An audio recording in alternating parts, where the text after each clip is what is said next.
Good evening. Welcome to Newman Crow's Landing Unified School Board meeting on February 7th, 2022.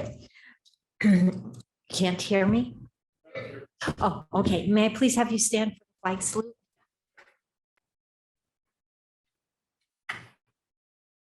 Ready? Begin. I pledge allegiance to the flag of the United States of America and to the republic for which it stands, one nation, under God, indivisible, with liberty and justice for all. I have some action to report out of closed session. Fact-finding hearing conducted by administrative review in case number 21-22/OT2. Motion by board member Mr. Wallace and seconded by board member Vern Snodderly. It is moved that the Board of Education find there is a cause to expel student number 19510 from all schools in the district for violation of the education code. Mr. Bazar, Mrs. Conforti, Mrs. Hurst, Mr. Snodderly, and Mr. Wallace all voted aye. Another action to report out, fact-finding hearing conducted by administrative review in case number 21-22/03. Motion by board member Mr. Bazar and seconded by board member Mrs. Hurst. It is moved that the Board of Education find there is a cause to expel student number 22790 from all schools in the district for violation of education code, and it was passed unanimously.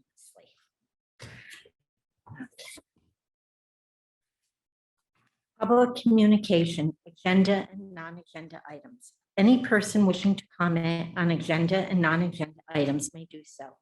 Please step to the podium and state your name. It would be appreciated if you would limit your comments to 3 minutes. California law prohibits the school board from taking action on any matter which is not on the posted agenda unless it is determined to be an emergency by the board. Per board policy BB 9323, individual speakers may be allowed 3 minutes to address the board on each agenda and non-agenda item.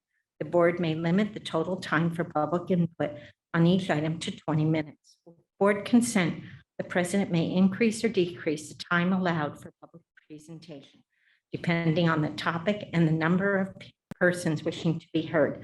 The president may take a poll of speakers for or against a particular issue and may ask that additional persons speak only if they have something new to add. Is there anyone that would like to speak to the board? Thank you. May I have a motion to approve the agenda? I'll make that. I'll second.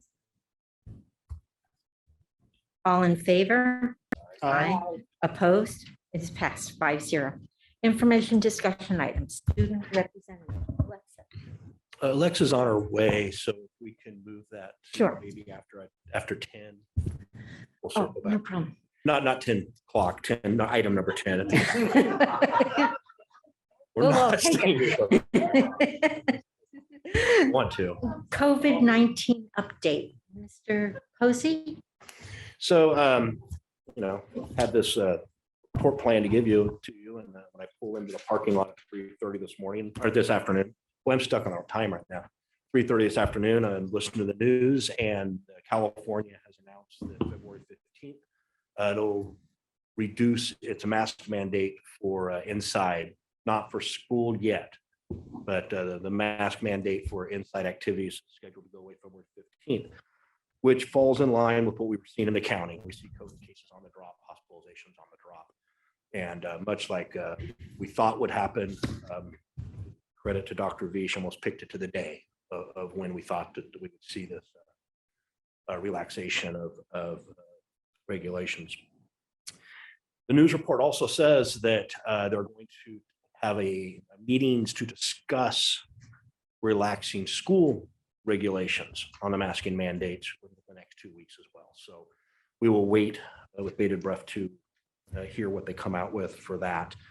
There is a pretty big coalition of superintendents from Merced County, San Joaquin County, and even Stanislaus County asking to the public health to consider making a mask strongly recommended, not required. So that's going around. I know some pressure being put on. On the big front on COVID, though, is the Senator Pan's legislation, which will make, if it passes, will make vaccinations mandated for all students. And because it would go through legislation, if successful, it would remove the personal belief exemption as an option for parents, because now it's not be a governor's mandate, it would be a legislative act. It's hit the news a little bit, and it's kind of startled some of our parents. So I just kind of want to make sure we all understand what that is. That's a bill written by a senator. It's currently in committee. I've talked to both our legislatures. It doesn't expect to get a lot of support in this election year. I personally believe, and I'll state it here, that those who wish to get vaccinated have gotten their vaccinations. I don't believe such a regulation will effectively vaccinate anybody else. I think we'll only exclude kids from school, and especially exclude kids from in-person learning. Our teachers, our after-school program personnel, our classified workers, administrators have worked way too hard in the last 4 or 5 months to stop the negative effects of COVID on the the negative effects of the learning tab from distance learning. And we really shouldn't be excluding kids from education. And so I asked the lawmakers to not vote in favor of Pan's legislation that would require vaccinations. And that seems to be the consensus with most school districts. So that's the report. I hope to have really good news next month if all these findings come true, and we could be seeing a turn in the COVID, the way COVID affects the classrooms. Thank you, Mr. Posey. Next is the supplemental annual update for the 21-22 LCAP. Mrs. Mendoza or Mrs. Bettencourt? Mrs. Bettencourt. There's a series of presentations, and I just wrapped them all up into one Google Slides. So I'm waiting for Edward to put that up.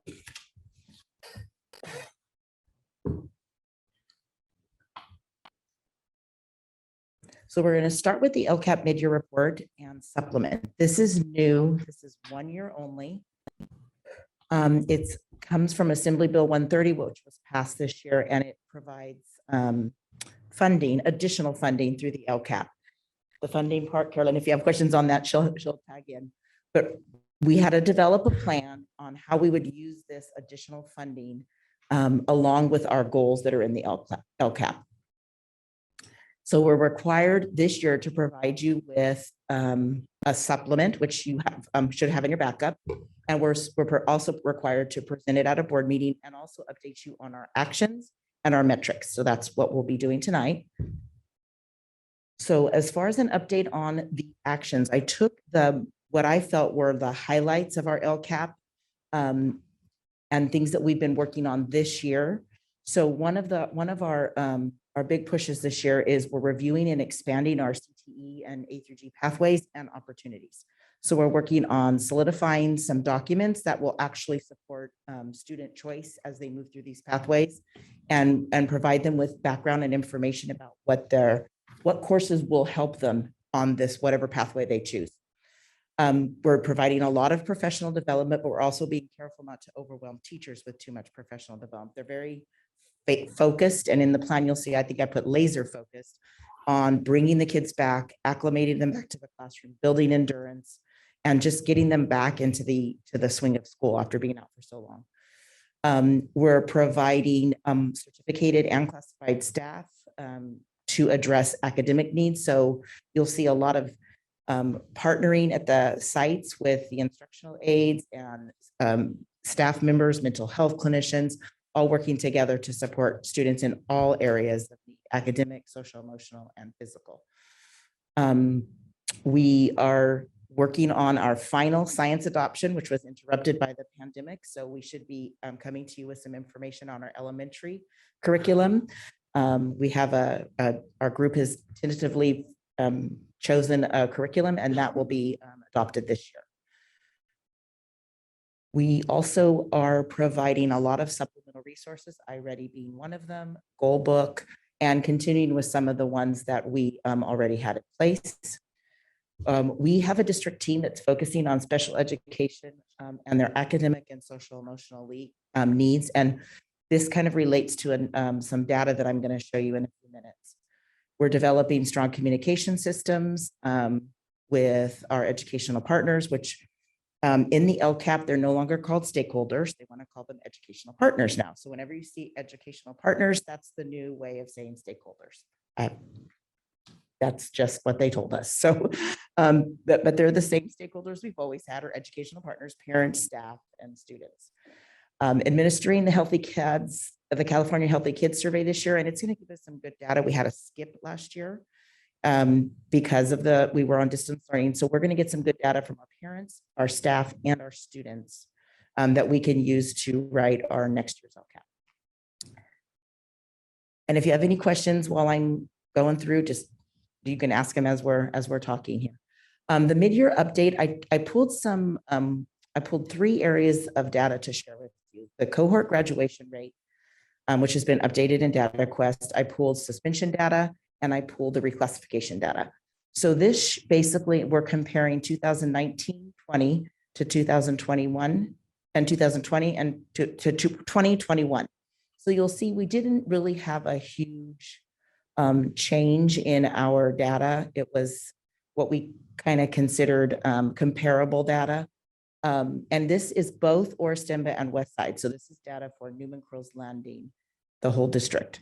And it looks at our cohort graduation rate, which is students who started with us in 9th grade, and we call it an adjusted rate. So they start with us in 9th grade, and they add any students that enter in 9th grade or the next 3 years, and they take out any students that exit in 9th grade or the next 3 years.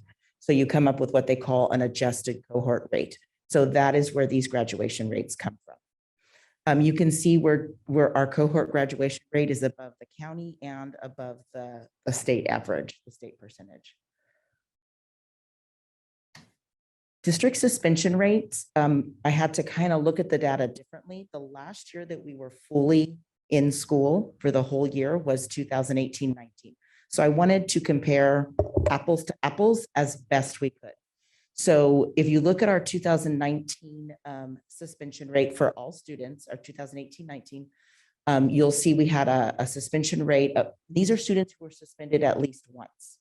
So one student could have been suspended 5 times. We don't count him 5 times, we count him 1 time. So the suspension rate for students was 6.6%. And I took the data as of January 20th. I worked with Sharisa, our data specialist, as of January 20th. And our suspension rate as of January 20th is 3.2%. We are in differentiated assistance in special education because of our suspension rate, our suspension indicator, and our academic indicator. So it has been something we've been focusing on this year, which ties back to that communication between all stakeholders and using our existing staff, mental health clinicians, counselors, our site admin staff to really kind of develop a system or put some systems in place where we have a real clear idea of when we suspend a student and when we offer other supports. So 2018-19 for special ed was 12%, almost double the state average. So, and almost double our average suspension rate. So we're suspending our special education students at twice the rate that we're suspending general education students or all students. And as of 21-22, we've really come down from that. It's 5.8%. We're hoping to move on the dashboard this year if we continue on this trend, and we're really watching those numbers. So all the sites are also. If you look at comparison data with the county, this is overall suspension rate. You can see that statewide it's 3.5%. Stanislaus County, which is more in our demographic range, is 4.9%. But if you go back, let's see if I can go back. I'm not sure how I go back this way, I think.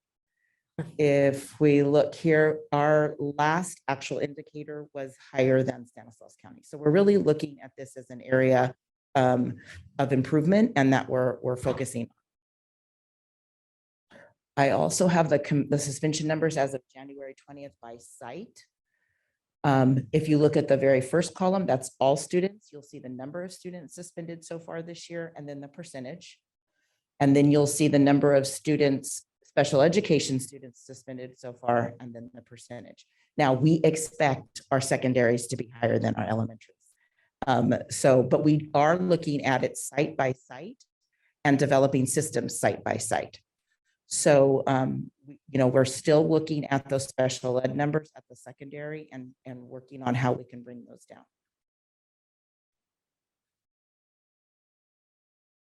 And lastly, the reclassification rate. I want you just to consider that in our reclassification rate last year and the one that, and we're eligible for reclassification this year. In the last, basically this covers our students on distance learning.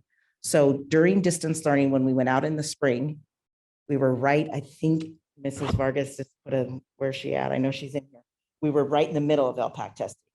So we actually did not get to completely finish our LPAC testing when we went out in spring, March 2020. But we still were able to reclassify 10% of the students. And this year we're reclassifying 8.1%. So almost a little over 18% of our students while we were on distance learning have been reclassified, which I think is a testament to our students and our staff. And just for the audience, just kind of explain what reclassification. Oh, reclassification is every year they take the LPAC, and when they take, which is our English learner assessment to determine whether or not their language development is equitable to their peers. So what they do is they take a test, and it's an online test, and they need to score a 4. So there's 1, 2, 3, 4. If they score a 4, they're eligible for classification. But then they also have to, we look at their district assessment or the statewide assessment. We get parent input and we get teacher input. So once we finish all of that, that work, and right now the principals are in, that's why I said 8.1% of students are eligible for reclassification. The site administrators are in the process of calling parents, and they hold what we call a reclassification meeting. They complete a form. We got all the teacher input, because it's one thing to look at a number on a piece of paper. It's another thing to hear from the staff on what they're actually doing in the classroom. So once we look at all those 4 indicators, then we determine that student is going to be reclassified. It's a celebration. It's really a testament to all of the hard work that the student was able to achieve, and all of the hard work the staff, and it's all of them. From if they're reclassified in 5th grade, it's what the kindergarten, 1st, 2nd, 3rd, 4th, and 5th grade teacher did to support that student. Our sites are doing the best they can to provide celebrations. I think some of you have attended the dinners in the past, and we are not able to do that. We're hoping to get back to that, but we are providing, each site has organized some sort of a celebration, whether it be at an assembly or just, a phone call, but something to honor the hard work of the students that have been reclassified. So I also want to mention that the hard work of Mrs. Vargas, who actually facilitates all of this in the district. So she facilitates the LPAC testing. She works with the principals on the scheduling the meetings and working to get the right students reclassified. So she kind of takes point on that, and I appreciate all the work she does for that. And that is the last metric, and that is the pretty much the information to the supplement. You have the actual plan. It's not a long plan. What will happen with this is information only. And then at the end in June, once we have the entire LCAP put together, this will be one piece of the LCAP. So the LCAP keeps getting bigger and bigger as they keep adding more and more pieces to the LCAP. So any questions on that? I just have the comment that I think that we're doing a pretty good job, but I want to support as a board member. If we have students that aren't safe to have on campus, then suspension is a tool we should use. I know that we don't want to overuse it, use it for inappropriate stuff, but when we've got somebody selling drugs, if we've got somebody who's a violent threat, I'm willing to take some extra suspensions if it means we don't have broken noses. But certainly we know that the problems that come from over disciplining kids at school. And that's what the focus is, that discipline should always be the lowest level of action needed to change behavior. And so we're working with YOLO staff from the high school, working hard to come up with alternatives to to suspension, which will do exactly that, change behavior in an appropriate manner. Can I keep going or do I have to wait till? The A through G was rolled into the. Oh, rolled into, yes. Is that correct? Yes, it is. Yeah, and I actually, so A through G is actually, I don't have it in the slide. It's just one page. And basically A through G, we'd like to bring you some more information about this a little bit later.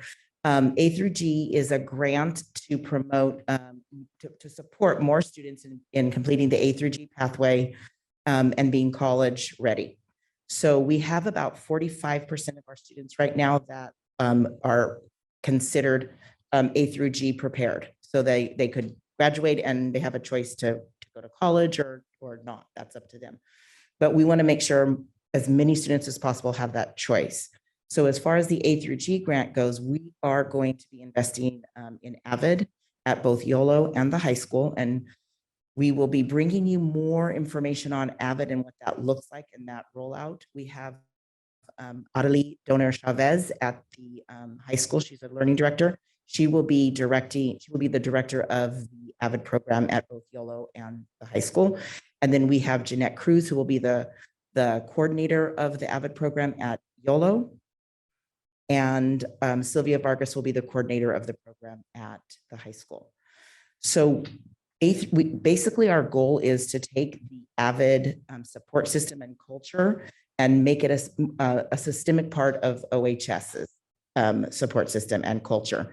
So AVID is for a select group of kids the first year. You start building classes, but we're also including general ed teachers and some core teachers, elective teachers, so that they can actually sustain and use some of the strategies in AVID that have made it so successful over the years. One of the things we're guaranteeing is we aren't going to, it's not a one and done. So we're not going to get tired of it and try something else. We have to stick with it. And I think we have a real strong advocate in Adelie Donner Chavez. She's actually a state director for AVID. So she's a wealth of knowledge and she has worked with a lot of successful programs. So I think we're very fortunate to have her at the high school. And I think it'll be a great program for YOLO and OHS. So we will be bringing you more specific information about what that might look like later on in the year.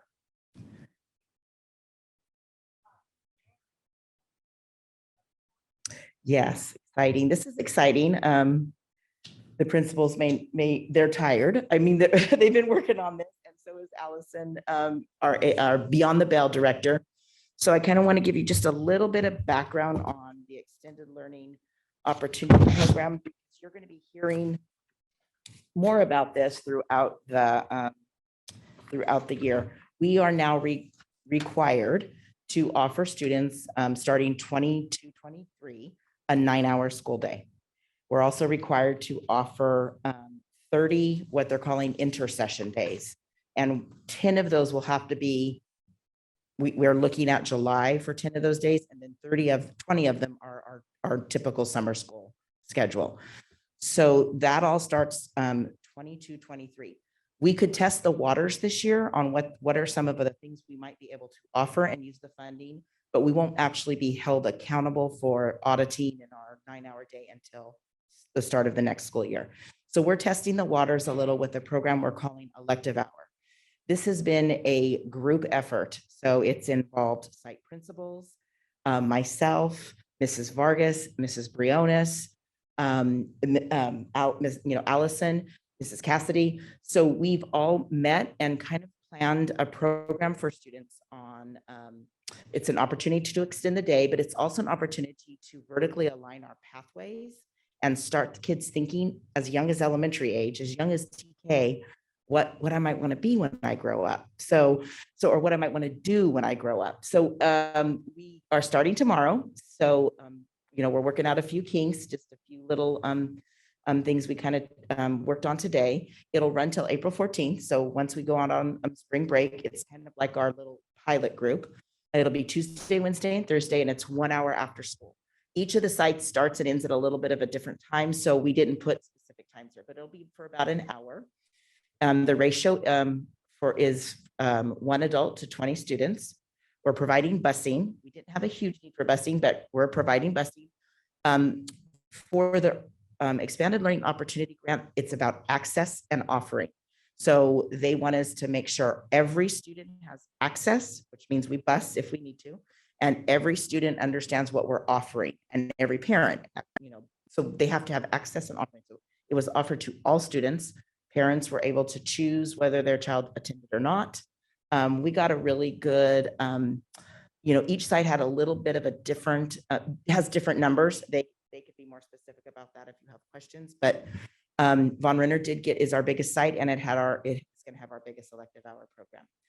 So the instructors are certificated and or classified staff, and they'll be paid at the same hourly rate. So one of the things that we thought was important is we're calling them instructors, not necessarily teachers, because when we hear teacher, we think of the actual teacher in the classroom.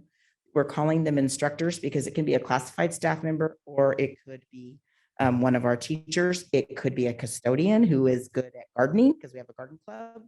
So it could be any of the adults who wanted to support our students in this endeavor. So we felt that they all deserve to be paid at the same rate. So if you're doing the garden club and you're an instructional aide at Von Renner, and a teacher is doing the garden club at Barrington, they're doing the same job. They should make the same pay. So they'll all be paid at the same teacher, the hourly rate that we prescribe for teachers.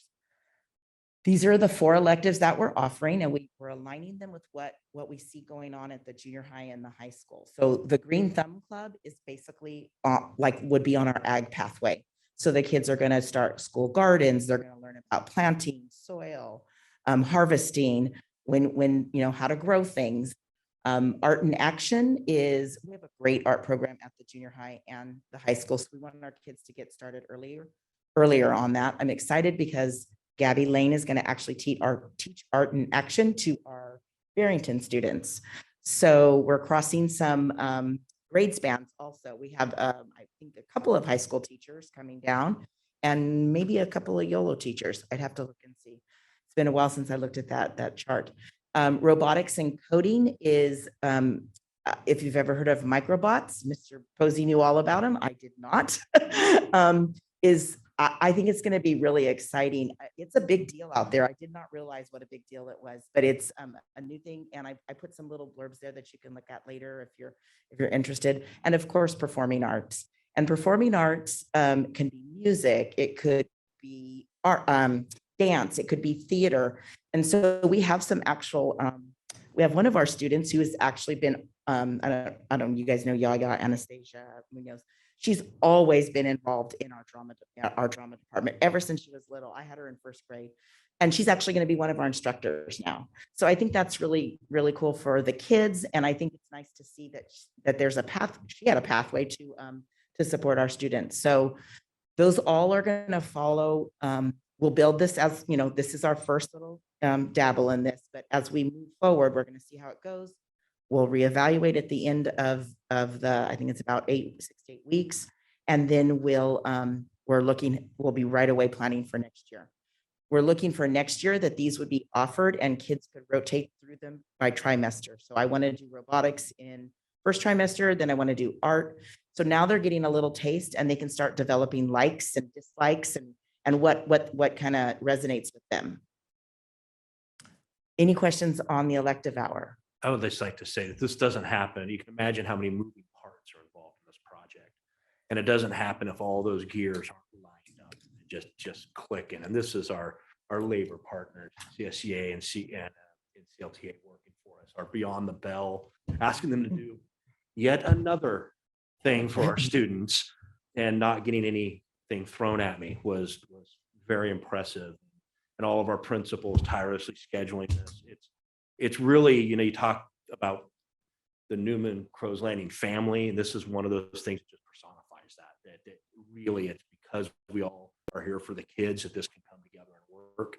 And I don't know how many MOUs Mr. Smith had to draft and redraft for this to happen, and how many meetings we had with our labor partners, but it's all worthwhile. And we're so excited for tomorrow to see this in action. And again, it's part of the Beyond the Bell, but it's every student come to it, and It's doesn't, not mandatory, but it's available to every student. And I want to Really give excited about yeah, a special shout out to Miss Cassidy. She was newer to our district and we threw her right into the fire.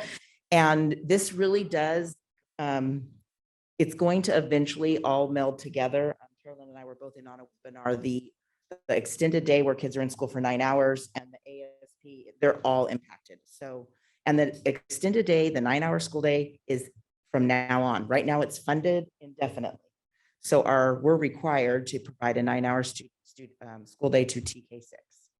So how that all is going to look, we're going to be working on that as we go along, but that's what the state mandate is. Just a Kim- point of clarification, we have to offer a 9-hour, Offer, not require the students are in school for attend. 9 hours.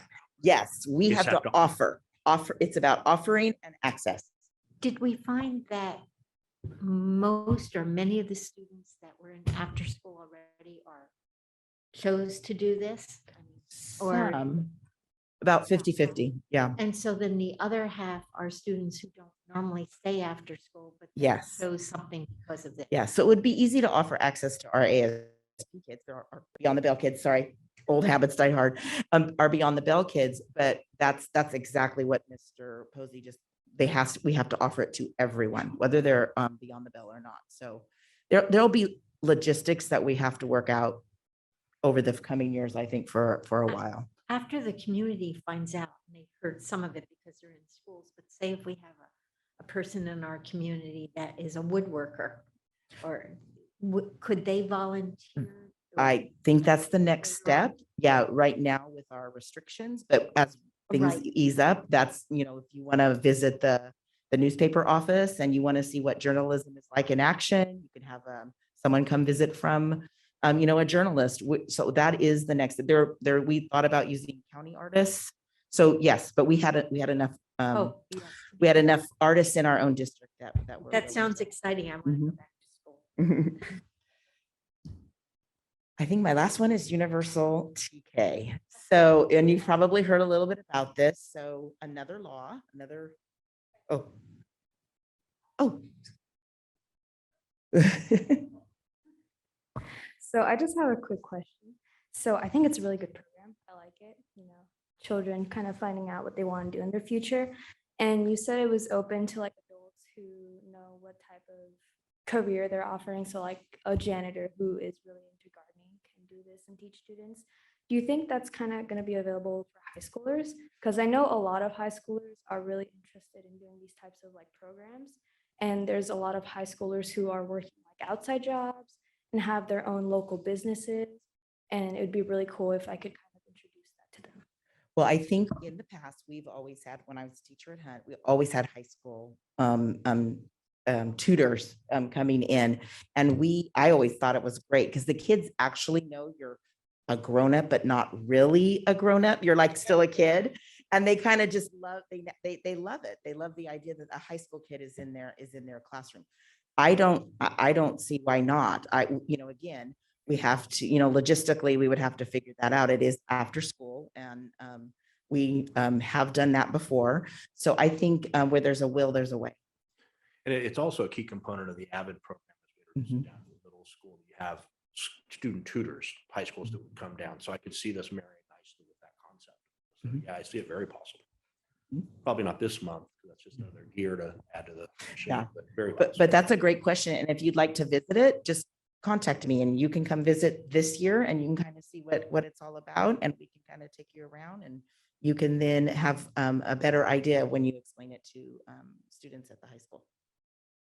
Okay.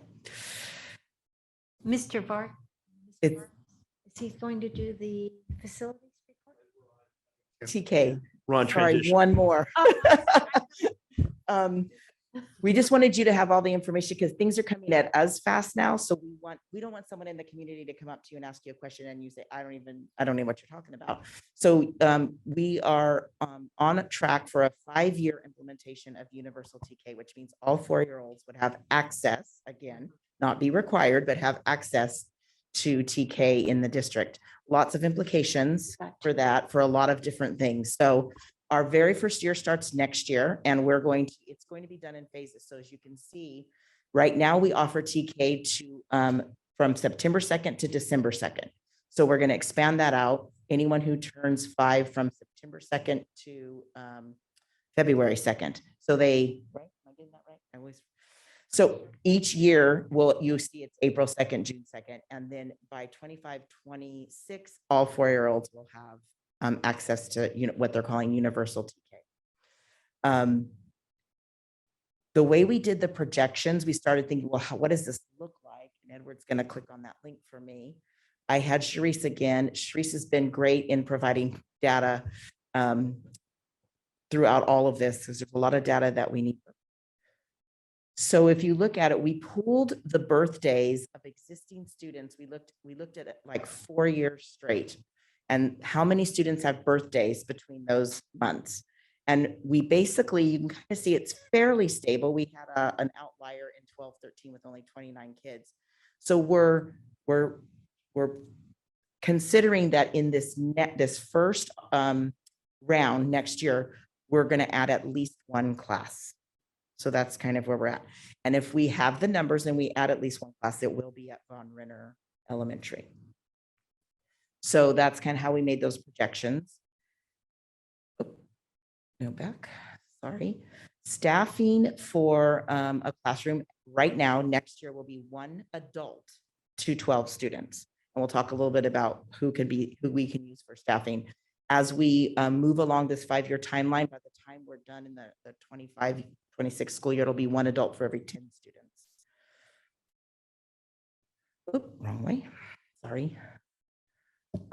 So in addition to the teacher, an adult can be an instructional aide, a preschool assistant. They just give us a lot of different options. So when we say 1 adult, that does not mean we're going to have to hire 2 credentialed teachers for every classroom, or we can only have 12 kids in a classroom. It means 2 adults can be in that classroom, and next year we can have up to 24 kids in the classroom. This is only for new building. So in existing buildings, this won't apply. But in any new schools we build, the law is saying that these regulations, this is what a TK classroom in any new building would look like. It has to be a certain 1350 square feet. The restrooms have to be either in the classroom or self-contained in a building. So think of the Barrington K1 wing, where they have restrooms and the kids never go outside.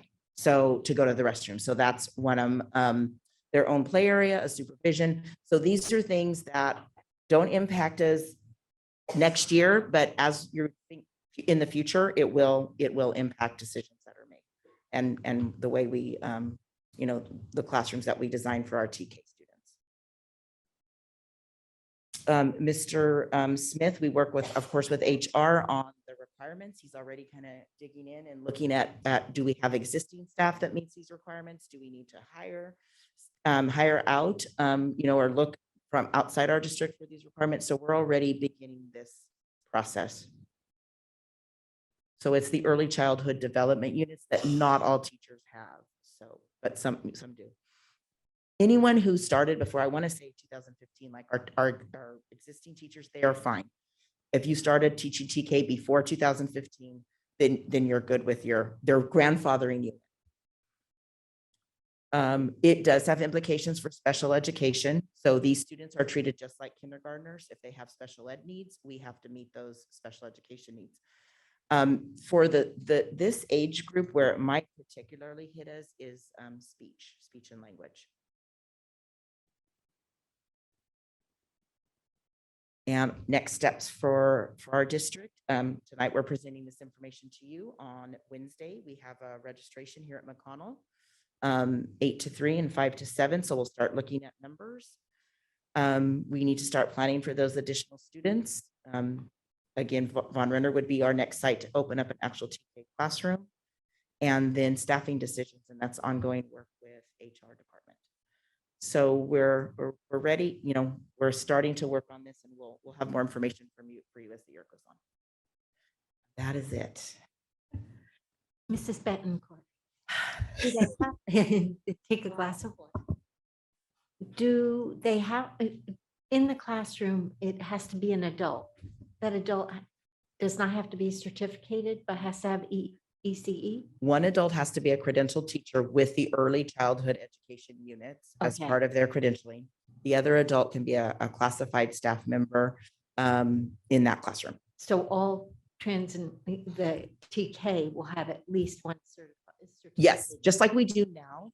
Right now, we already offer that model. Right. Where we have a teacher and an instructional aid, but they're basically saying you have to offer that model. We And just the other- chose to offer it. The other teacher or the other certificate, the other person helping has to have ECE. No? No, just the Has to be teacher. experienced. Just the teacher has to have the early childhood education units. Thank you. I like that idea.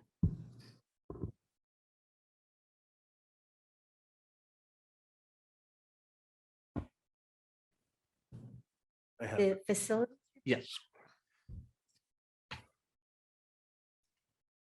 I'm up on the screen. So I wanted to update you on the pool project and the Von Renner admin building project tonight, as we're getting really close to some exciting times with the pool.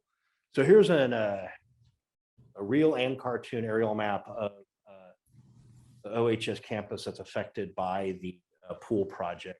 This highlight here. If you see it in what, I don't know, beige, light brown, the C and D buildings here are future expansion. So C is slated to be a locker shower facility, and then D is slated to be an admin expansion building. These are not in planning yet, they're just placeholders. A and B there, that's of course your gymnasium and the locker shower up top. And then if you recall, originally the pool, G, the blue thing, was slated to be down at the bottom and the tennis courts on top. Those had to be flipped for the purpose of proximity to restrooms. Building H, which you'll see another sample of, or another picture just of it, is an in-site small restroom, storage room for the pool and where the filtration systems will be held. And then other than that, the nearest restroom will be found in buildings A and B, between the two. So there is an ordinance of how close you have to be for DSA approval. You have to be so close to an existing restroom. We don't have enough inside the facility, so we had to flip those. You do notice that E is laser points. E is a new turnabout or a new drop-off area for the school, the green area down below, and will connect nicely into the existing parking right above it.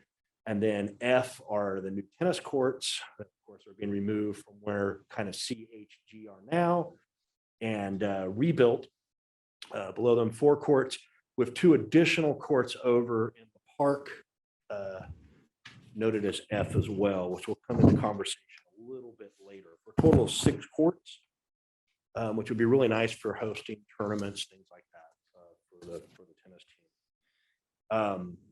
This is what is DSA approved. This is what we are in path to go out to bid on at this time. So if we look at the next slide, this shows the elevation of that H building.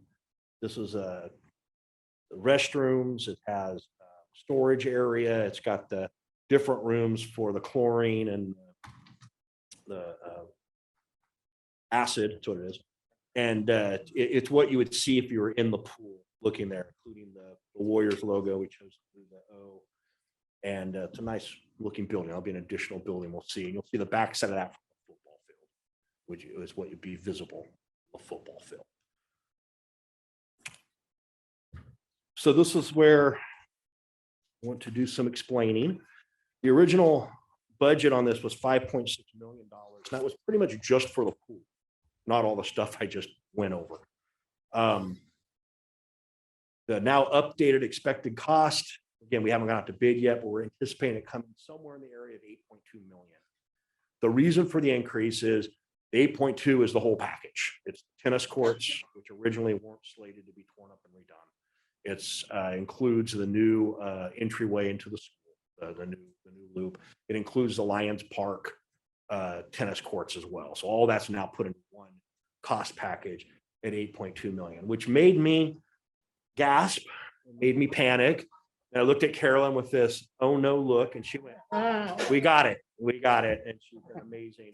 I think like every 20 minutes she comes in my office and found a new funding source we can use. And hey, they have a grant for this. They have a grant for this. So she's calmed me down a bit, said that we can do this.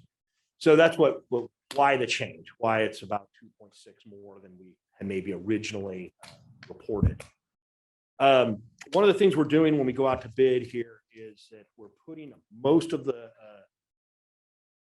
projects in their own alternative additions. So if we did happen to come to a point where we said, look, we only have 8.2 million and the bid came in at 9 or 9.5, whatever the case may be, we could then look at how much each of these costs individually and remove them from the project and thus remove that cost.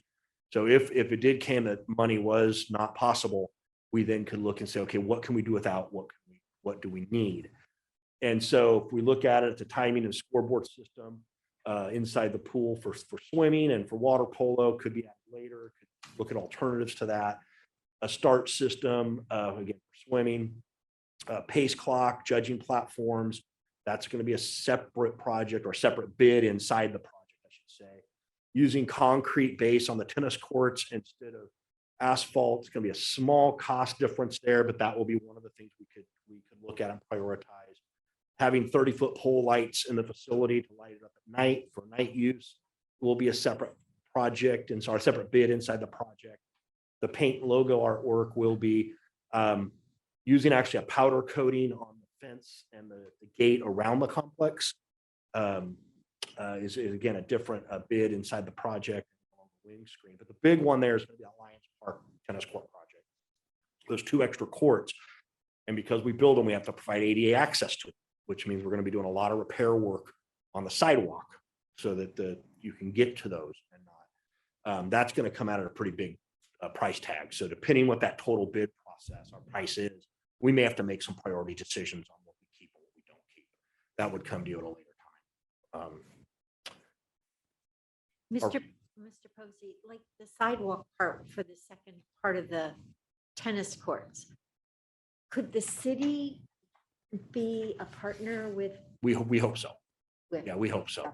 We have to bid as if not, but Okay. we hope so. I'll be working with Mr. Holland on that. In fact, I have a meeting with him this week. We'll discuss that. So our timeline, we've already started with our public notice for bids. We have a mandatory job walk on the 10th, and this will give us a good idea of how competitive the bids will be, as how many people show up to the walk. You know, if you have 1 or 2, okay. If you have a bunch, you know, you're probably going to get some competitive bids. The bid will be due by March 3rd, and we'll be ready for the March 14th board meeting for y'all to vote on to accept the bid of the lowest bidder. Contracts will go out between the next 2 or 3 weeks, and then we will fence the area off and construction will begin April 11th, 2022. Probably a groundbreaking ceremony of some point at that time. And then February 23rd, to February 2023, you're all invited to the Valentine's Day plunge. Yeah. And we should be open hopefully in time, because that's right about the time that spring sports start. So we hopefully could have a swim season there next year. To notify Greenpeace if the board participates. Yeah. We'll all jump in. Mr. Smith's, well, he's been a lifeguard in his life. He'll take care of us, I'm sure. Can you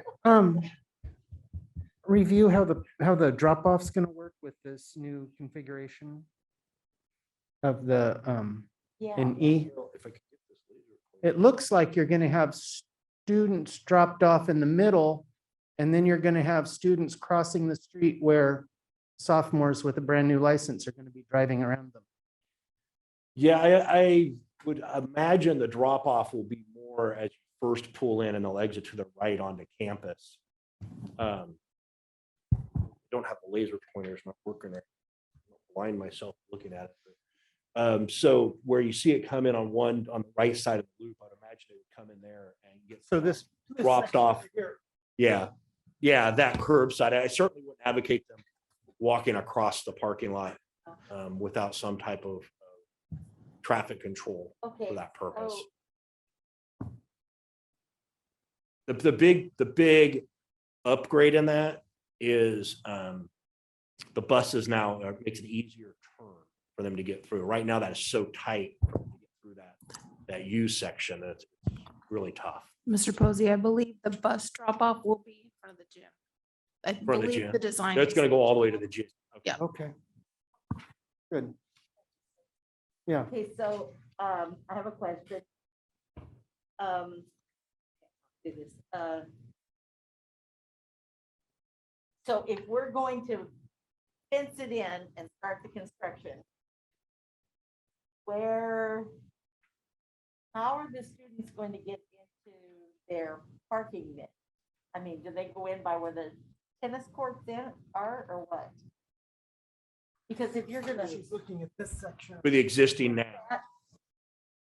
so they'll go in this way. Right. We'll leave access. Most of the work on that F area is slated to happen over the summer months. Okay, And we will not have summer school at OHS this summer because we'll have to cut Right. power for a lot of the electrical work to be done at the pool. Uh-huh.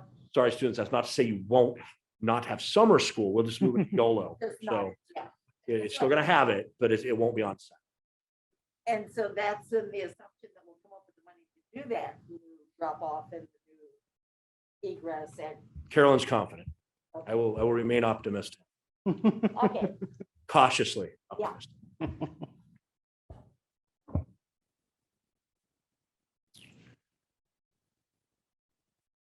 The uses for,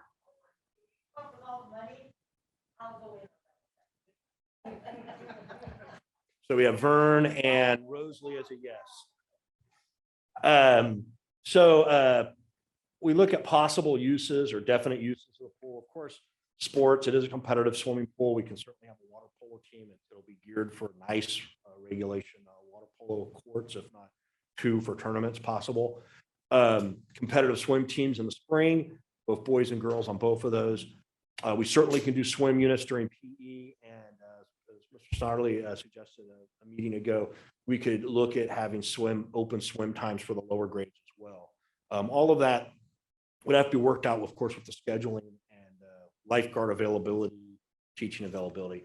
The nice piece about this pool, what it is and what it isn't. It's not a wade pool. This is a competitive swimming pool. Okay. But because of the slope from the 3.5 foot area to the deep end, there will be a good size of water that's about 3.5 feet tall. So if we were to put a rope or one of those float ropes across, you certainly could have some senior aerobic, water aerobic stuff like that. That's not part of the school. Some type of senior water aerobics, free swim certainly could happen, swim lessons. And then we could even expand the summer programs into it. We wouldn't do it, but if there's a club water polo or club swim team that wanted to use it, we certainly could host that.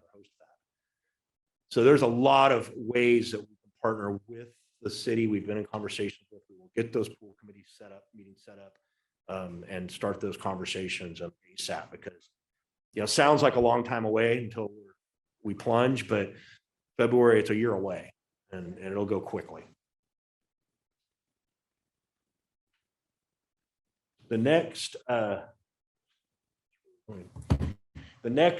project that we are in the process of doing is the multipurpose room administrative building at Von Renner. And if you were to look out your window, if it was built, you'd almost see it right out there. So it'll house a multipurpose room with the stage, a little bit smaller version of what Barrington has now, just because the price per square foot went up since we built the Barrington multipurpose room. But they have the admin room and then some storage closets and some restrooms, all part of this facility. The plan is actually to move the track as well. So it's going to, imagine, rotate and come down to the fence line almost. And that'll open up room for a soccer field and a softball field in the corner. This will give us more facilities. Plus, right now, that track kind of blocks the field use. You got to walk across the track to use the field. This would open it up more for, you could have somebody run on the track and somebody have access to the field and not conflict of each other. It was one of Mr. Cope's ideas when we looked at when he was on the committee looking at it. And it wasn't that much more of a cost to do. So it's made the plan tentative plan. You don't see it here, but that's representative. What's really nice, Mr. Cope and I went out the other day and stood where it would be just to kind of get a visual. And from that admin building, you're going to have a real clean sight of the campus. So, you know, if you can picture the admin offices along that entrance wall and windows, you're going to be able to see the campus instead of where it is now, and you're not really seeing it. There is a grand entrance just to the left of that building as you're looking at it. So it could be a single point of entry for start of school. There still is other options to have them come through different gates, but once it's all closed up, that's going to be the point of entry, that one point of entry on the campus, which is nice for security reasons as well. And then if you look at the concept, this is something that I thought was really cool. I don't have an expanded picture because they sent me a really big picture. I wouldn't fit on the scanner. But if you see this from the road, it is obvious when you see this where the office is. I want to go to Von Renner's office. I wonder where it is. I'll go walk around campus and ask kids. No, it's not going to happen. You're going to see either the logo, or we've talked about even a video board up there of this that you put the logo on, or any message. That little triangle sticking out on the left side, that's our building here. It's the McConnell Center. Okay, it's important to note that. You'll notice that the elevation of this office matches the elevation of the McConnell Center. So it looks like it flows, but then you'll notice this little awning to the right, and it drops down. That matches the elevation of the existing classroom buildings. So aesthetically, if you're looking at it, it's a transition from the bigger McConnell Center to the elevation on the campus, and it makes it look like one piece with an obvious sign. This is where you come. If you're coming to the office, this is where you go. What you'll also notice just above that, in the kind of the sideways picture with the ghost trees, I call them, we're adding 5 parking spaces in the McConnell parking lot, but can service the front office for visitors who are just pulling in just for you know, a 30-minute visit or what have you. So those will be additions to what we currently have. And it's really going to fit nicely on the campus and really serve its purpose well, not just, you know, now, but years down the road. It'll give key points in case I missed any. Of course, it'll give them the ability to have all their students meet in one setting, which we currently don't have. It does give it a grand entrance. It's a clear front office from the street view. You know where you're going. Talked about the transition. It contains a serving kitchen in it. So we will still keep the kitchen to prepare the food, but the food will then be transported to a serving kitchen. That allows us to save a little space in the building, which can save cost. Not really uncommon to school kitchens to do it this way. So it'll work nicely. It does host the staff lounge. And as Ms. Bettencourt just said, we will reclaim up to 4 classrooms of use by moving the staff lounge into this building, by freeing up a few office spaces and 2 restrooms, which then can be put into classrooms. We can redo the classrooms to house the restrooms, which now make them TK eligible for your transitional kindergarten. So as we need that, we're actually getting more than just this building. We're getting a little bit of help in the future. The budget, we did use much of the Barrington design. Expected budget's about 7.3, or especially price tag about 7.3 million. And the estimated timeline is to go out to bid March of 2023 with a target opening of January 2024.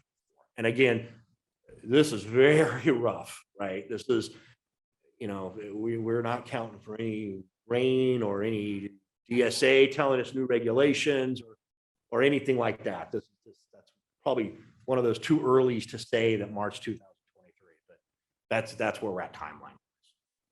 Does include the Project does not include that because we need to keep them for square footage when we calculate new growth. Which they're working on right now, working on the master plan. So we're working on that to determine our eligibility, and then we can go from there once we have that calculated.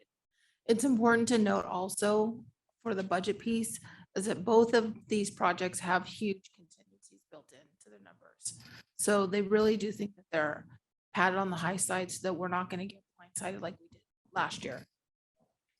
Yeah, that was something that Huff Architecture really, when they estimated it, we're like, well, that's a lot of soft cost, which is didn't plan for that.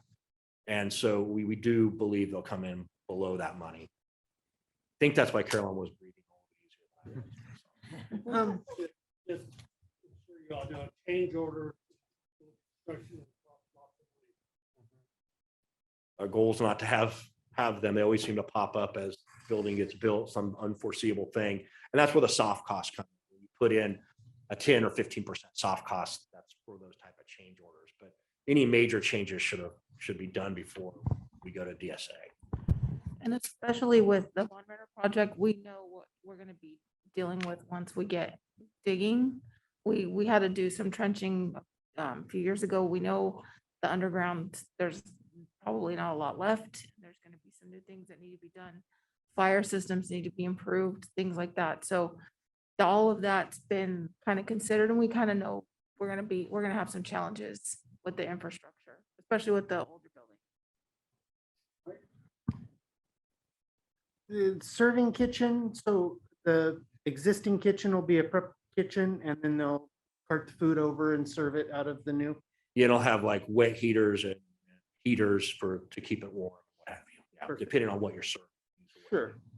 And then how's the square footage compared to the new multipurpose to the old multipurpose? Well, we go from having 1/3 of your student body in it to having the whole student body. So it's got to be somewhere around 3 times the size. It's not quite as big. Okay. Pictures are the same size.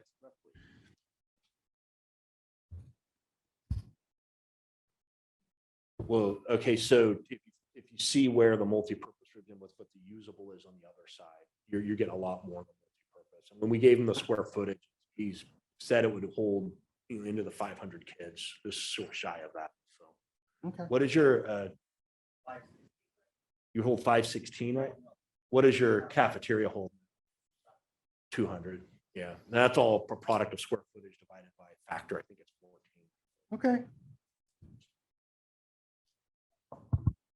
If you think about this compared to Barrington, the actual multi-purpose room part of it is very similar square footage wise, but the building is smaller itself because Barrington has a huge kitchen.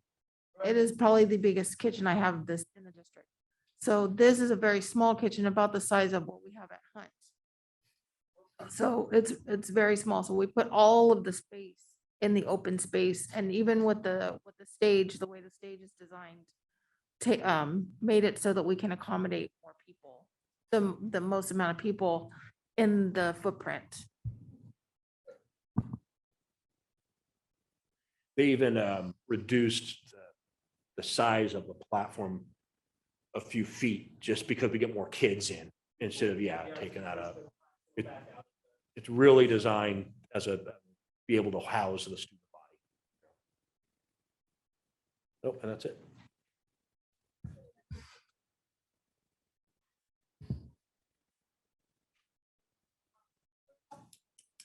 We're going to have Alexis do her report first in case she has to leave, and then we'll go into Mrs. Mendoza for the budget update.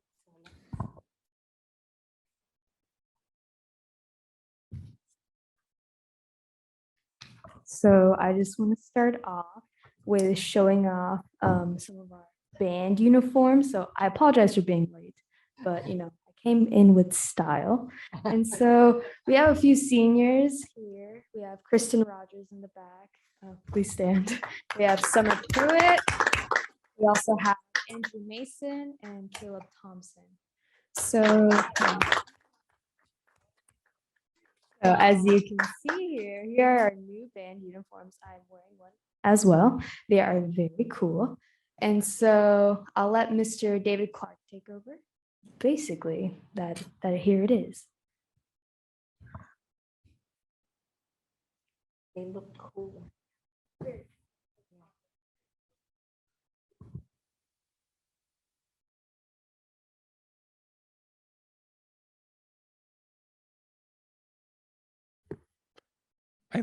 it is. I have my degree in microphones and things like that. It's still Anyways, like Alexa was saying, these are our new uniforms.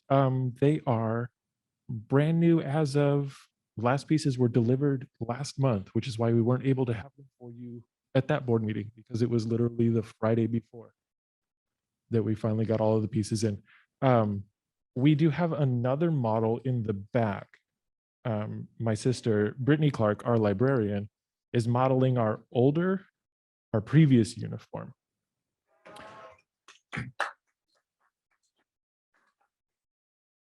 So the one that Britt's wearing is the same that I wore as a 4-year Aura Stimba student. The last time that we purchased band uniforms, according to anything that I can find, was in 1995, which was the year that I moved to the city of Newman to live as a second grader at Von Renner. So they are,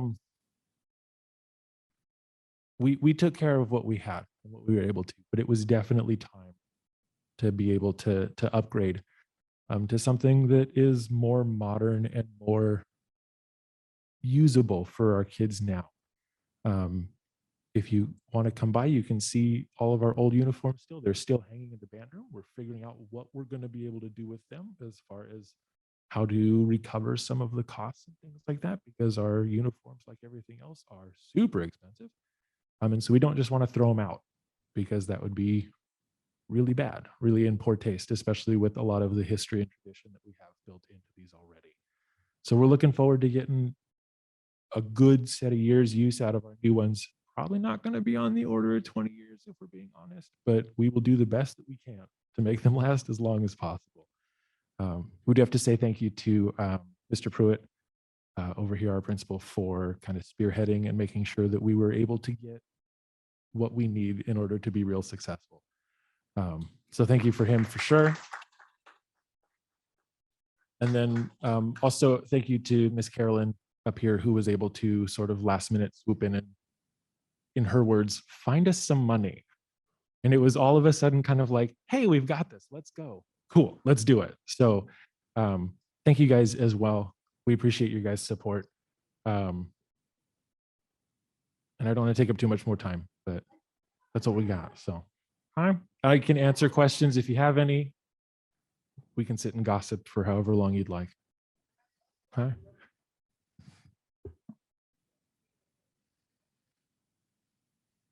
So I just kind of want to reiterate what Mr. Clark said. It's really like, oh, I can't thank you guys enough.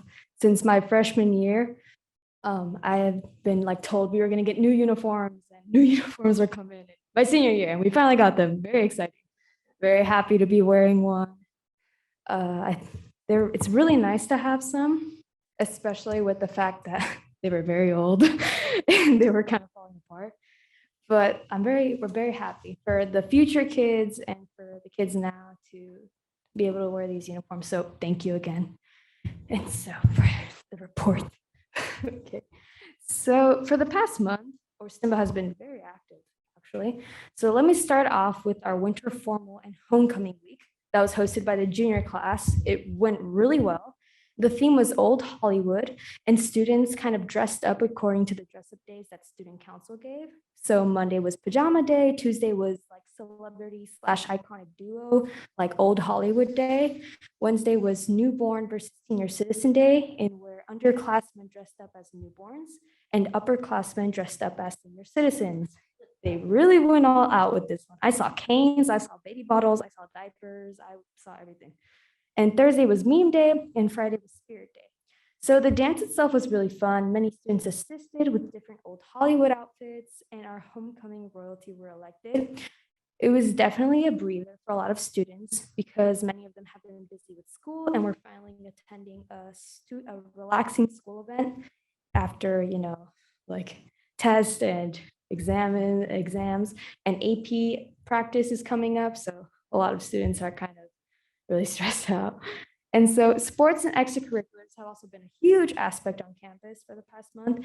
So we've had basketball and soccer games, and they've been doing great. Just yesterday and last week just last week for the senior boys, they had their senior night with the soccer boys. It went really well. And so yesterday there was actually a basketball game. We won both games. They're doing great. And so boys basketball senior night is tomorrow, actually, and student council had been working on their posters for that. And we have those ready just to celebrate our seniors, especially after the fact that they had a whole year where they didn't really play any sports. So we're just trying to celebrate them and show them that we care and that they're doing great. So for spring sports, so boys golf, tennis, and boys volleyball have started conditioning. Today was the first day for boys volleyball tryouts, which is super exciting. Oh my goodness, everybody's talking about it. It's so cool. Winter percussion and guard have been practicing for their upcoming competitions. And winter percussion is like an extension of a drum line in like a band. So it's a lot of instruments that have to do a lot with drums. So just think of like bass drum, snare drum, maybe chimes, if you think of stuff like that. It's really cool. And so, these competitions. So I know for winter percussion, we go from places to just here local in California. I know we've gone towards the Bay Area. We've kind of, Mr. David.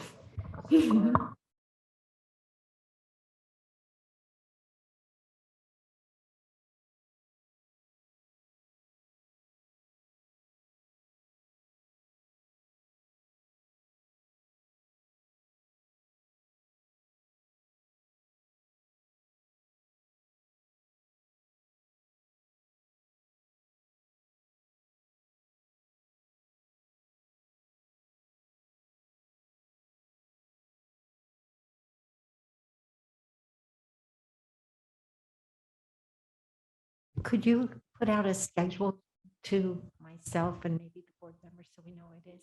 Thank you. Yeah, I think so. Or Alexis can give it to Nancy. Thank you. Thank you.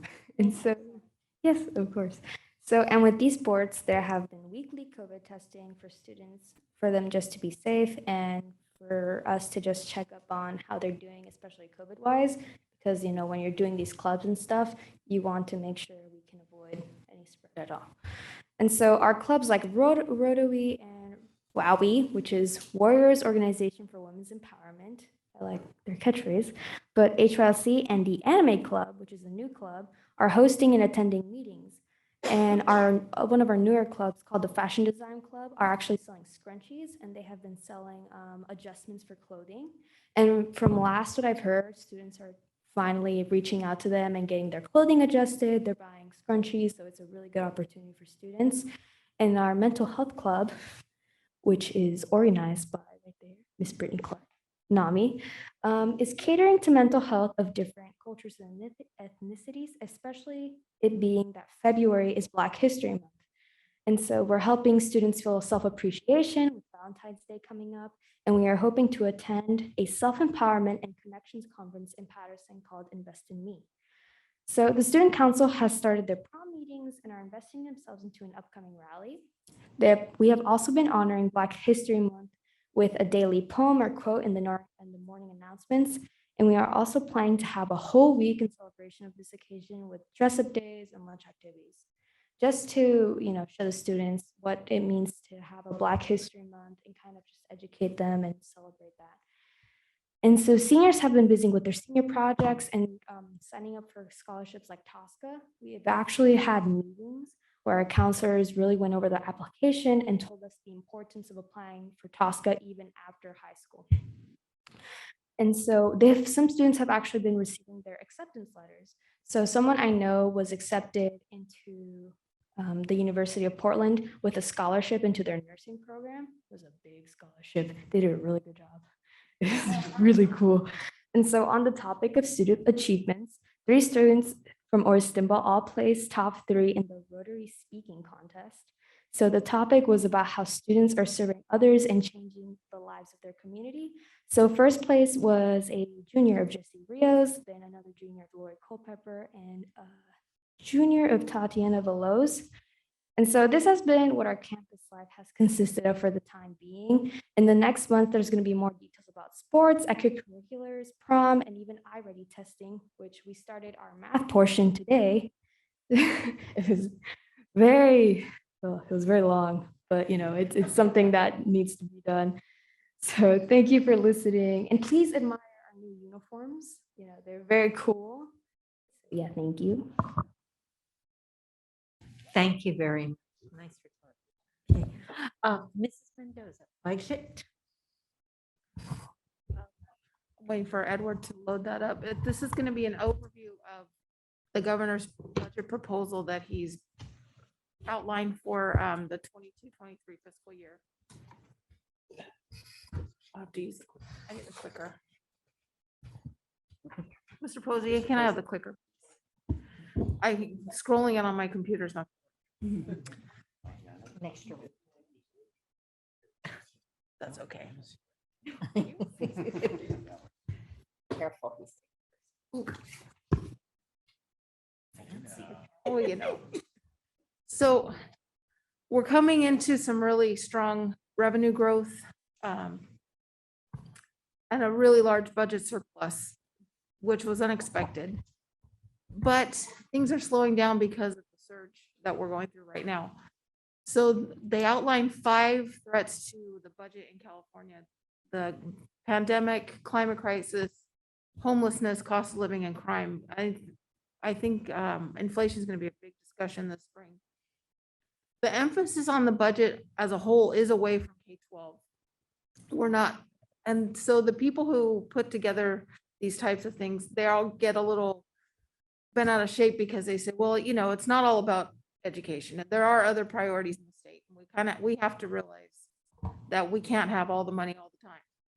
So schools are facing challenges that you can't throw more money at it. They've thrown us a lot of money, but there really are some things that money cannot fix, and that's COVID fatigue, the ongoing staffing challenges, both for certificated and classified, the attendance and how they calculate attendance, and the fact that our attendance rates are low because of mandatory quarantine, things like that. There are a lot of issues that are taking our focus away from core instruction. So there are a lot of political implications of this budget too. This is a post recall, which he did very well in the recall, going into a re-election. Optics are not great right now. So there's a lot of redistricting. A lot of assemblymen and senators are terming out, they're retiring. And a lot of the big committees the leadership committees are going to be led by new people. And then they feel like both political parties are having some sort of identity crisis. And there's also a school voucher measure possible for November. So for Prop 98, which is the education funding, the guarantee this year is looking to be about 102 billion, which is an increase of 8.2 billion over last year. And over the last 3 years, there's been an increase of 16 billion. That's a lot of money. And then the TK-12 share of the Prop 98 is just over 87 billion. We have to share that with the college, community college, and the CSUs and the UC system. Where am I pointing this? I just did not want to work down. Oh no, it went backwards.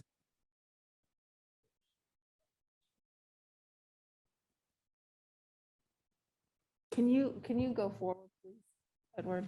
Thank you. One more. I think it is too. Oh, thank you.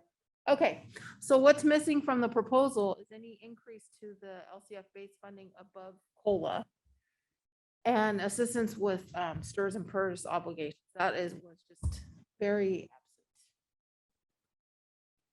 absent. It is too. I think this is toast. So with the funding, with all of the additions that have been and the deposits that have been made to the stabilization account, we will have a reserve cap in 22-23 of 10%. But that doesn't mean that we have to spend everything down, and we'll talk about that later. We just have to take board action to allocate the reserve at the end of the year. So the major objectives for TK-12 in the budget proposal is a lot of it is this expanded learning opportunity program, which is funding what we call the elective hour. This is a big program, and it is looking to be an ongoing program. So this year, for example, we received about just under 800,000. That's how large this program is. There's a 5.33% COLA. They're looking at universal meal access, which means all students would eat free and for breakfast and lunch. The TK expansion, which also includes the facility funding. There's an increase to the special education base, and a lot of times categorical programs don't get the full COLA, but they are proposing that. So there is some one-time money, putting more into the Prop 98 reserve. There's they proposed, I think, $1.5 billion for districts to purchase electric buses. That doesn't seem like it's going to be that much. I think that might end up about $500 million. And then some school facility program funding with not bond funding, but with general fund dollars, not Prop 98 dollars, but general fund dollars. So I'm sorry.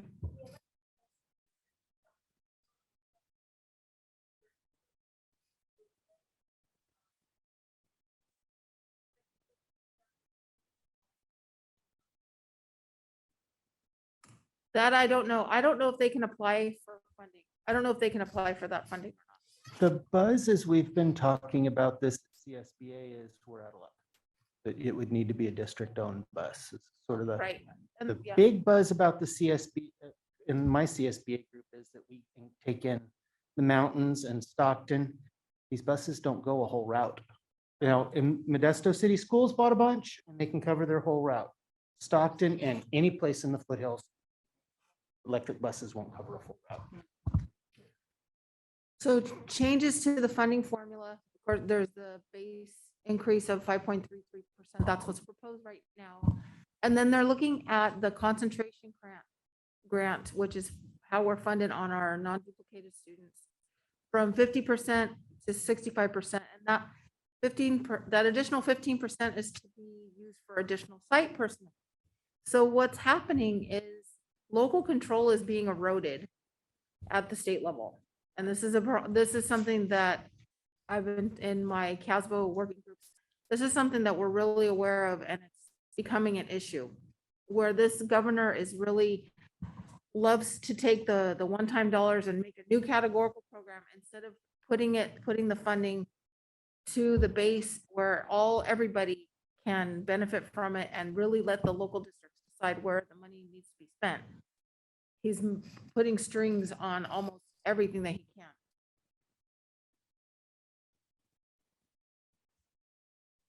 So declining enrollments, this is a lot of districts are facing this, and we are for the first time facing this year. So there is a proposal for how to report, not how to report ADA, but how districts will be funded. So this would be for next year, not for this year. So I did a model of what the impact would be for the different scenarios. So the first option would be use your current year ADA, whatever it is, that's what you use. The second option is use your prior year. Right now, we can use the prior year if it's higher. That we'll always get that hold harmless. But what happens in the second year is your prior year is now lower. Or the third option is you use an average of the 3 years prior. So if this were happening this year, our P1, which was in December, was 2911. Last year's ADA was 3070, but that was the 1920 ADA because we didn't report ADA last year. We just used the year before. So then the average would be 3017. So you can use the highest of those options. That's the proposal that's on the table right now. They're still reworking it. We don't know what we're going to end up with. There's also some options that they're talking about in legislatures to do enrollment, to change the funding, but do it just on enrollment. Yes. The difference being your attendance versus how many students are in your district. So we anticipate by May 18th, it'll look different than it is now. And for example, this year, our ADA is not reflective of our enrollment because our ADA is our attendance rate is only about 91%, where usually it's about 96.5. That's a significant amount of money that we're not getting because of mandates as far as mandatory quarantines, things like that, where we're not able to capture that ADA. So as Mrs. Betancourt mentioned earlier, we have transitional kindergarten and what the ratios will be by 24, 25 will be at 1 adult to 10 students. And when we first heard this, we kind of panicked because they first were saying teacher to student. Now they're saying adult to student. So that we will get to that point. There are some early literacy proposals. I haven't heard a lot more on these yet, but there's some different money proposed for literacy coaches, reading specialists, expanding multilingual classroom schools and classroom libraries, and then a little bit to incorporate early identification of learning disabilities into the preschool assessments. And so this will, and the goal for that is to really aid when a child comes from early intervention, which is what they get from 0 to 3, into the school system, to make this a really smooth transition.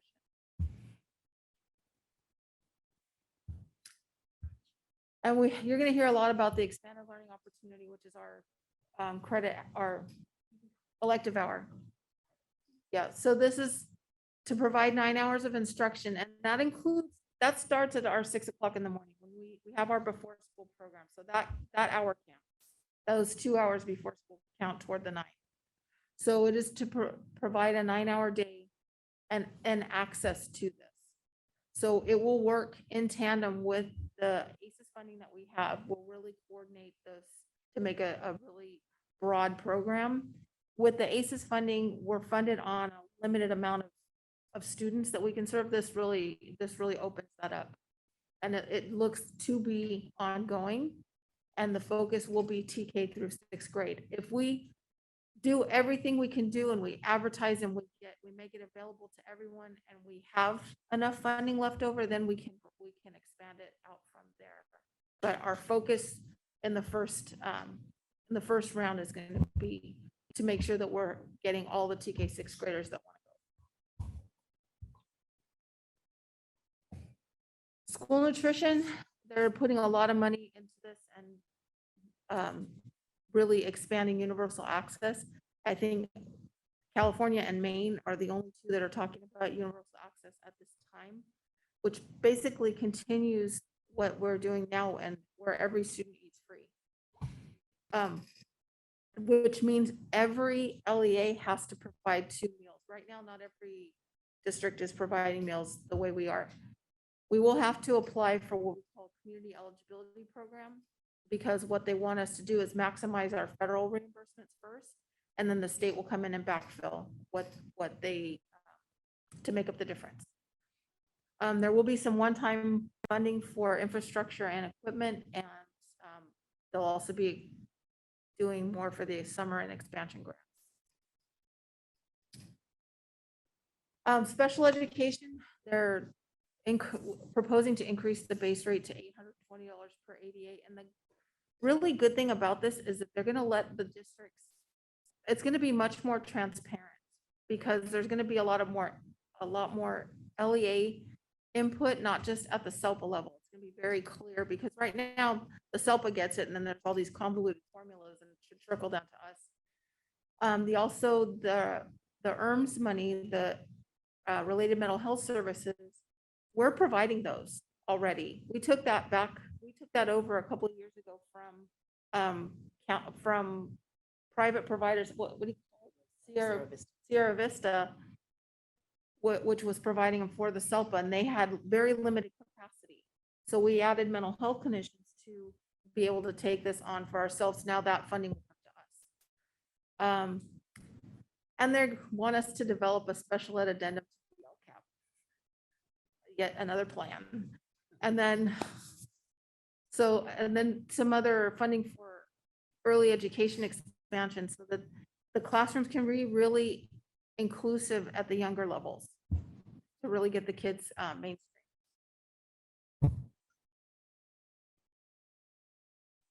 And they're looking at the college and career pathways I've heard that this funding, they're going to be looking at this because they did something similar a couple of years ago to really look at, is this duplication or is this something new? So they really want to flesh that out and make sure it's money well spent. So they do want to make sure that our pathways are clear and that we have partnerships outside of just the school district and looking at dual enrollment at our community colleges. Okay, this is our last slide. So we did, back in the fall, we asked our sites to give us some requests so that we can start planning for next year. And so we got about $2.5 million worth of requests in different areas, technology, and that includes, annually refresh about 1/3 of the Chromebooks and laptops in the classroom technology. We just plan for that because it has about a 3-year cycle. And some things we can get 4 to 5 years out of, but we try to refresh about 1/3 every year. Looking at facilities and not necessarily classroom buildings, but just facilities on the campuses, furniture, routine maintenance, deferred maintenance, and staffing. What our staff's going to look like for next year. That concludes my presentation. Next month we'll have second interim. So this slide would be if the board wishes to have like a study group where we could break this down even more and you could see what's going on in each of these areas and what the requests are and what we believe we will fund and what we recommend not funding. We certainly could set up a study group to do that. That's a discussion for the board to have. Wait till after the May revision. That's sure. So usually what would happen in a budget study group for these items here, this is what the management has requested to say, hey, when you build the budget, let's put these in. And so what generally we would do at a board session or a board study group would be prioritize each of them, where we would say, no, this is something we want to make sure the Chromebooks stay up to date. We're going to put a 1 on that. We'll put a 2 on this, a 3 on this. So if the money does go away, well, the bottom of the list would then get bumped off first. Or if we couldn't fund all of it, but one of them towards like a 12 or 13 priority, we end up getting more money. We go, okay, now we can fund that. So we can certainly do that inside of cabinet, but some districts do a board study group to kind of get the board's direction on where they would want these finances to go. And that would be a 1 to 2, probably a 2-hour meeting. Doesn't have to be 6 at night. It can be 3 o'clock in the afternoon, whenever. It's just a study session like we did with the superintendent. Good first steps with CSBA, Saturday, I would recommend Saturday, but it can be any time, day you wish, if you wish to do that. That's for the board to decide. We can certainly talk about that. The idea to have a look at, for us to be able to make some comments on, well, like staffing more than I like, facilities or something like that, I think would be valuable. I don't think we need to get into, well, you've got $37.17. That seems like $1 too much. Doesn't seem to be our place, but to say, wow, I think we really need to think about adding people or facilities are really shabby or just not suiting the purpose. Those seem like places that it's worth us to have a conversation about.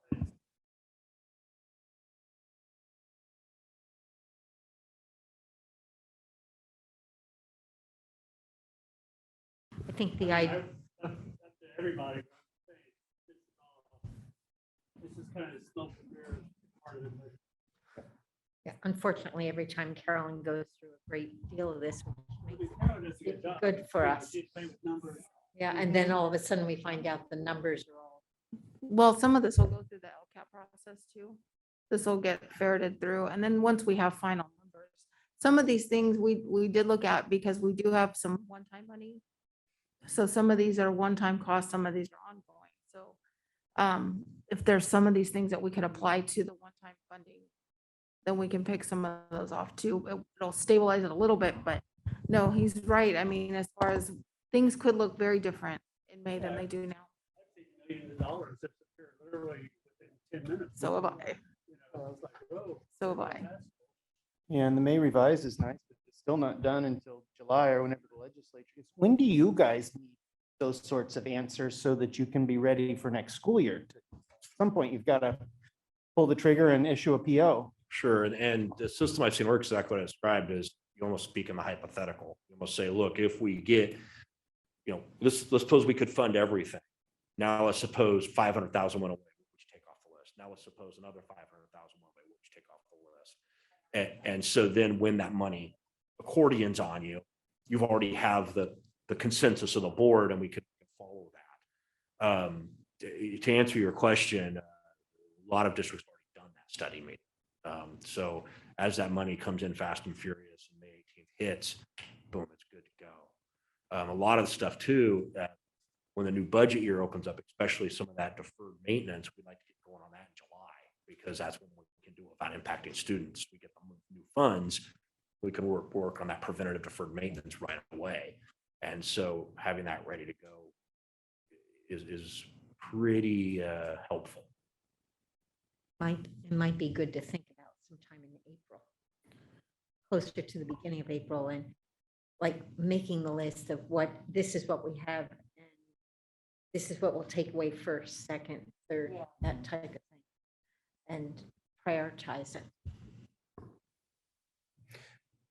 Are we thinking in terms of doing this with facilities as well? I mean, we've had this conversation that there's a lot of growth coming out of the city, and we're obviously already on a couple of projects. Are we going to have a bunch of meetings that are going to be kind of overload? Well, so you'll recall last meeting, you authorized the facility master plan to be done. So that'll be presented to you when it's completed. And typically there are some choices to make there too. It's kind of the same thing. If you had $1 billion, this is what you could do, but obviously we don't.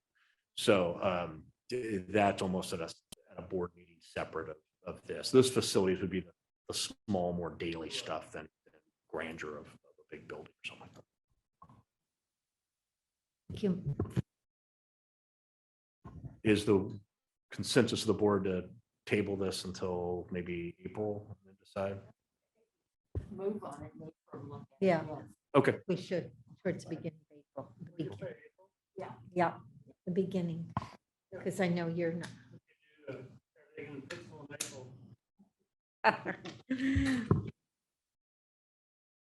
Next is the board's self-evaluation. I just want to make a statement for myself. I did this and it was extremely frustrating, not being in school, not being able to meet people. I absolutely, as you know, hate Zoom. And I sometimes downgraded things because of my feeling of frustration, just like teachers and students not being in and being able to communicate with each other really bothered me a lot. But what I saw in Mr. Posey, this wasn't a reflection of him, it was a reflection of what I felt myself being frustrated. And I felt when I went back and reflected on it, there were a lot of things he did really well. And that as a staff, I'm just so appreciative of what you've done for us. It just seems like sometimes our hands have been tied because we don't know anything. We're not as closely involved as we wish we were. Okay, is there anyone else who would like to make any comments?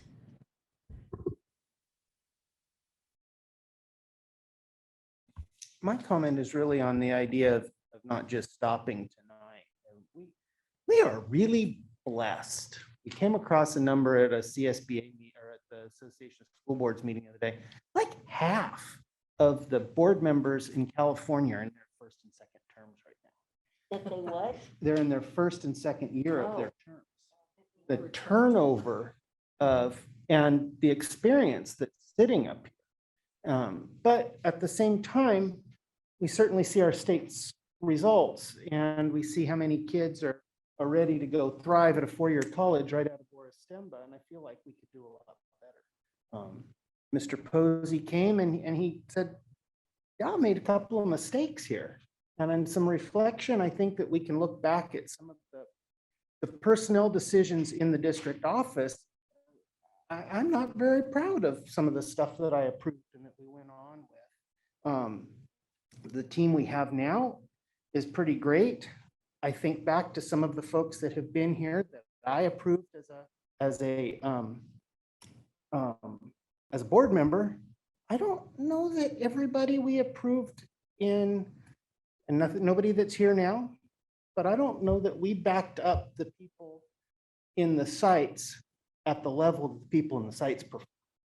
And I'm feeling a need of responsibility on myself to look back and go, wow, we could have really backed people up a lot better. We could have given those of us that are sitting here tonight a lot better support than what we had in the past. And so I think we really need to focus back on this and ask if we're delivering, because certainly some of our test results, we do a good job, we work well as a team, but that should translate into some really high performance for kids too. And it doesn't necessarily. So I feel like we owe it to y'all to support you at the level that you all come to work and do it at every day.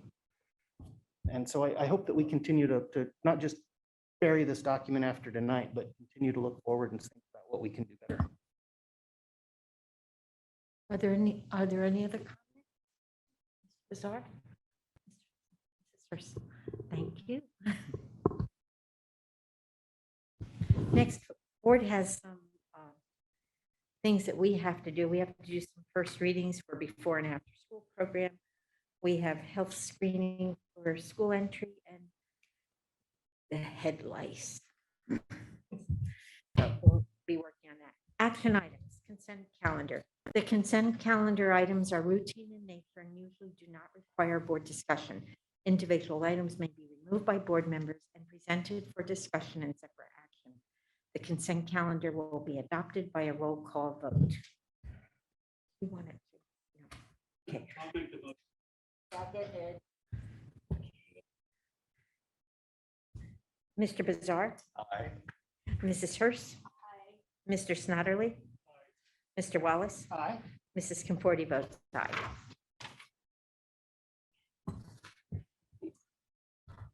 Public hearing to consider approval of resolution 21-22/06, modifying trustee area boundaries following receipt of 2020 census data. It is opening at 7:40.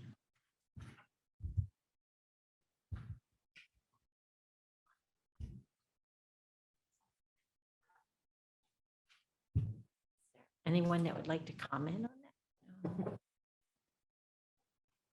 Wait a minute.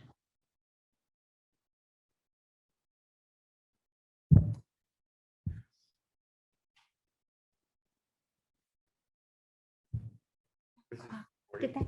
Could I just ask the superintendent, did anybody comment from the public? If it's okay, I'll cover that item 3. This is the public hearing. But no. Nothing? No. Then I'll close this at 7:42. Okay. Approve resolution 21-22/06, adjustments to the boundaries of the Newman Crows Landing Unified School District trustee area. To your question, no, we received no public comment on the which On the boundaries. preferred.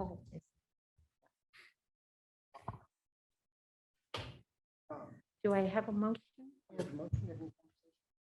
Conversation. I looked it over and I really like option C that we asked them to go back and do. It looks like it really straightened out a lot of the goal of this is to get racially even boundaries.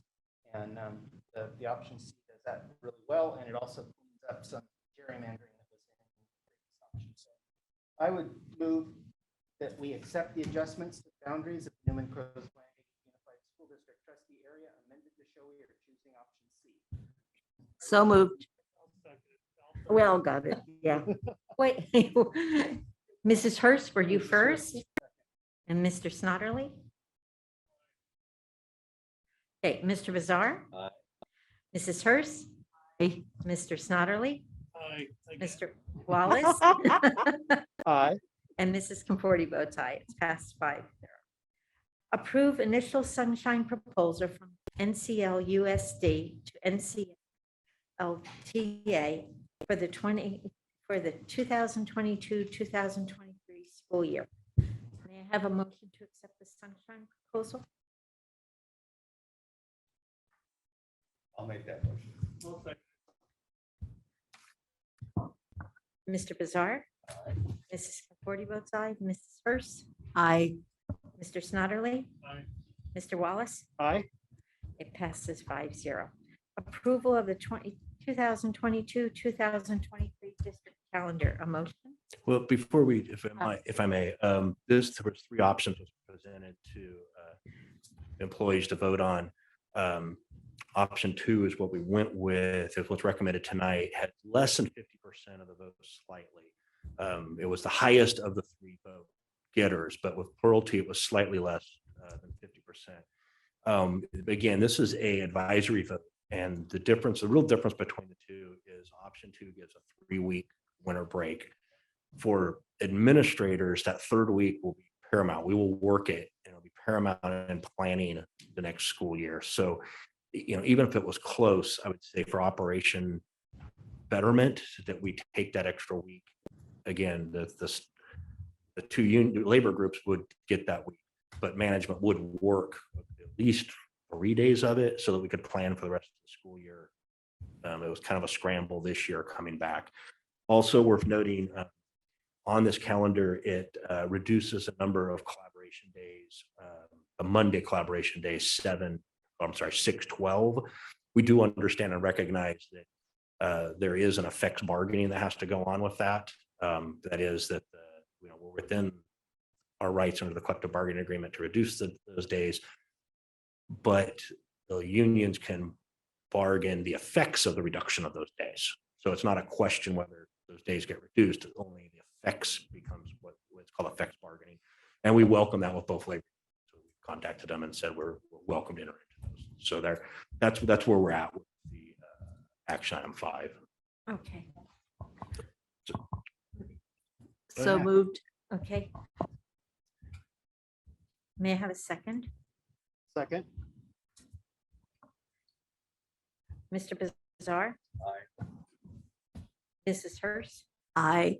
Mr. Snodderly? Aye. Mr. Wallace? Aye. And Mrs. Conforti votes aye. Passes 5-0. Select CSBA Delegate Assembly. And I'd like to, I'm not sure if I'm going to say this right, Ken Howenstein and Fay Lane. I would like to defer to you, Mr. Wallace, if you would give us some information since you're closely related to that information. Sure. Currently at the Delegate Assembly, Stanislaus County is represented by myself, Fay Lane, and Cindy Lindsay. We all work really well together. I like Fay. She's a good, solid person and has, good things to say, not afraid to stand up in front of the group and say them. Her background is that she's a classified employee for many, many years. She continues to work for CSCA, I think. She goes around and does work on their behalf. I really like Faye. I think she's very professional. She also sits on the Association of School Boards with me. Mr. Howenstein is in his 1st or 2nd year after having been appointed. He has not yet been elected to his position at Turlock. I would suggest that Faye's experience is a worthwhile thing. So my recommendation to y'all would be that we consider voting for Faye, but that's my thoughts and opinion. Do we have Mr. Snodderly? Do you have an opinion on that? Yeah, I do. No, I just think someone that works for a labor organization, there would be conflicts of interest. On the other hand, they do know more what needs to be done. So I'm kind of on the fence with that. A new school board member, depending on their experience, whatever, really doesn't know what's going on. And sometimes they're kind of railroaded by their district into, telling them what to do. Mrs. So I could go, Either way. it doesn't matter. Mrs. Hurst? I think I agree with Mr. Snar. So Mrs. Either way. Okay. I'd accept Paul's Okay, I accept Paul's resignation, representation to Rick. Goodbye, you're going. We I will, move that we nominate Faylene. may I have a motion to nominate Faylene, please?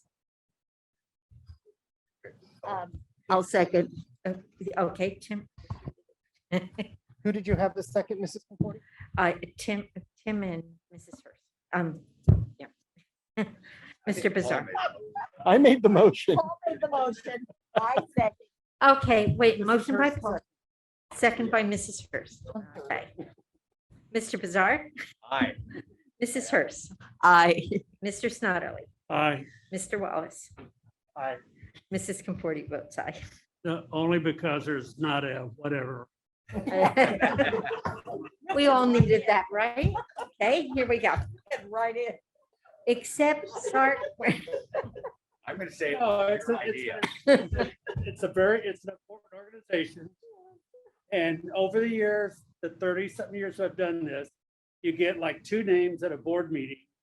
And you get like, a little. yeah, you don't I get know. much about candidates, so. Mhm. But somehow they prevail, they do. Mhm. And they're volunteering their time. And I'm not gonna volunteer. Except, Not only volunteer the time, but I really appreciate the district support because they pick up quite a bit in terms of travel costs and things like that. So I thank you guys for that support. thank you for doing what you do.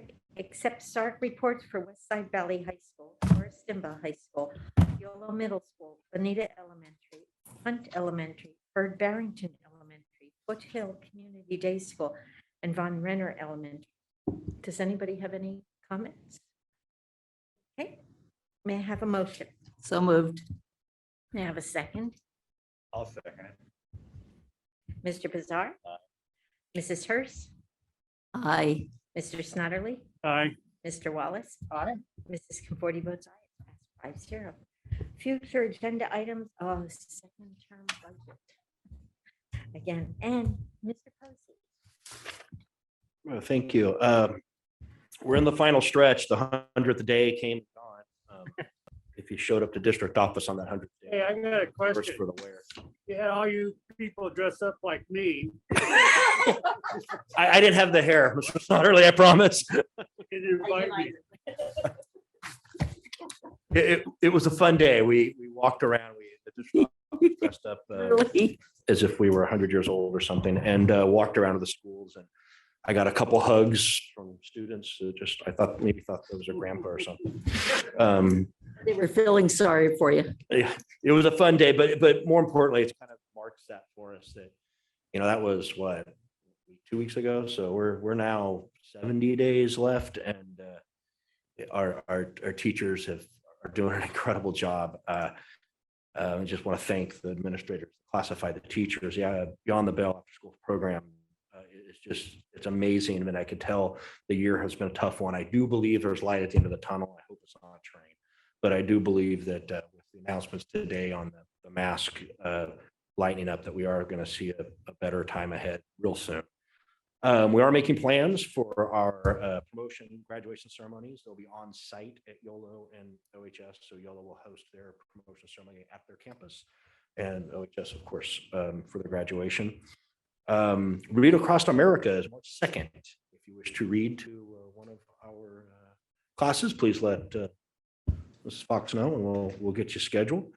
The hiring season is in full swing. Mr. Smith went to he didn't actually go. He was at a hiring event without actually going to a hiring event. They're doing them virtual now. So it's kind of an interesting way to do that. But we actually signed a contract today for somebody from a hiring event. So we're in full swing. I do want to highlight, I think in your packet tonight, February 25th is the theater's opening night of The Lightning Thief. Hope you can join me that night. Should be a good time. I did have a 2+2 meeting with the city, I think since we last talked. A lot of the topic was on the growth. A lot of houses coming into Newman in the next, immediately 2 years, 5 years. Again, 5 years is way is enough out that we're kind of, okay, we'll see. But I really appreciate the partnership and the trust that's developing between the city and us, since I haven't experienced it before. So that we're having these conversations, if with the, you know, it's not going to happen, it's not going to happen, then it happens and you have to deal with it. And we can't build schools to accommodate this overnight. We have to know what's going on. And the open conversation that we have is very welcomed. I visited our after Beyond the Bell program. I was able to get to a few sites. Really, what struck me was how many of our leaders are in school to become teachers. And what a job they're doing. Kids are at the end of the day, the end of the educational day, and they're doing critical thinking activities with them. They're doing puzzles like what's wrong with this picture, and they had to figure out that the shadow was going towards the sun. And, you know, I was like, wow, at the end of my day, I just would look at that and probably want to take a nap. And the activities were incredible. And the energy in the after school Beyond the Bell program is absolutely phenomenal. And I want to thank them for that. That's really my report. It's been a really good few weeks. Thank you, Mr. Posey. Mr. Snodderly? Thanks, everyone. That's it.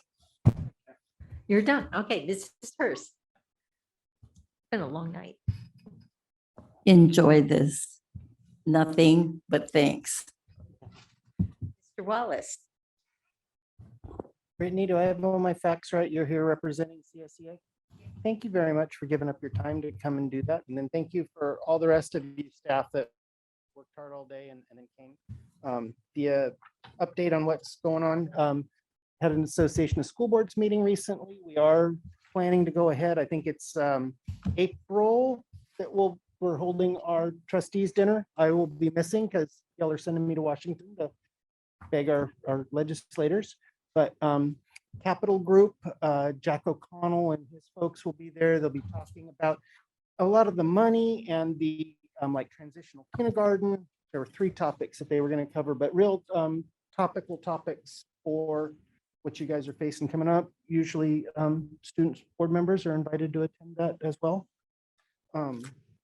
And I am kind of working on a little passion project with the Association of School Boards. I'm trying to put together an occasional meeting where just school board members can come and kind of talk. Like I said, there's been huge turnover. And I think that so many of us, I mean, we come and we go to an AEC. If it's like me, I do something stupid and say something I wasn't supposed to. And then, you know, the superintendent at the time, you know, fixes it for me. And, but it's tough. I mean, we can't really get together and talk about stuff except just 2 of us at once. But it's nice to get together and go, oh my gosh, you know, what do you do for a budget? This is crazy. And so hopefully just have an informal time where board members can get together and just chat about what it's like being a board member and hopefully learn something from each other. It's mimicking what we do through the CSBA. The local delegates and directors get together and we kind of say, this is what's going on in my school district, what's going on in your districts and stuff. And we kind of compare notes and try and come up with something that helps.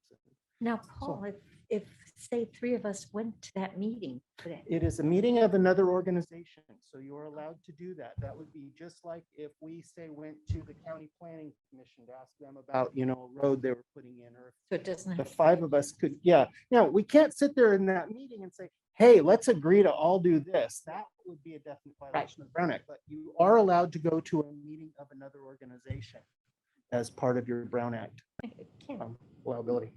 Well, I was happy to hear what Mr. Posey said about at least the hope for peak of COVID and the fact that it's dropping down and we'll lose the masks in the near future.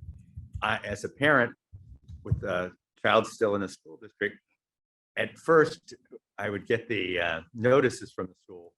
The high school would say, you know, look, there's a kid in your child's class that has COVID or has been exposed to COVID and blah, blah, blah, blah, blah. So I can just tell you, maybe it's bad parenting on my part, but at first I would be very interested in it and try to figure out who we're talking about and which class we're talking about. And by this time, I get so many of these each week that I don't care.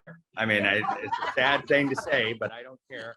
And unless my son were to come to me and say, hey, I'm dying, I'm pushing him right out that door. But anyway, I do think it's getting over with. In talking with him, you know, a few months ago was, yeah, this guy's got it and that guy's got it. I'm pretty sure they have it. And now we're down to, well, they've all had it. So, you know, it's not as big a deal anymore. At least it doesn't seem. So I'm delighted that that's happening. That's my comment. Okay, thank you. I was able to go visit Benita with Mrs. Betancourt and Mr. Posey. It was so enjoyable to watch children doing so many different learning activities all at the same time, and the classroom didn't look like it was going to blow up. I mean, I just had an amazing time, and the children were just so excited. Also, Mrs. Vargas, thank you. I am not, like I said, on Facebook, but your little tweaks come across, and I wonder why the children behind me where I live are skipping down the driveway, and they'll tell me, this happened in my class today, and I had read it on the Facebook page. So thank you for doing that. It keeps me informed. Also, Alexia, thank you so very much. And if you would like to go to the dinner when we have it, I'd gladly drive you and bring you home. I know with your busy schedule, it's difficult. And I also went to the 2+2. I'm now that I don't have to be on Zoom, I'll go to almost anything. But thank you for all your hard work. I hope we're doing you well, and we appreciate all your hard work. Thank you. And I would like to say this meeting is adjourned at 8:01.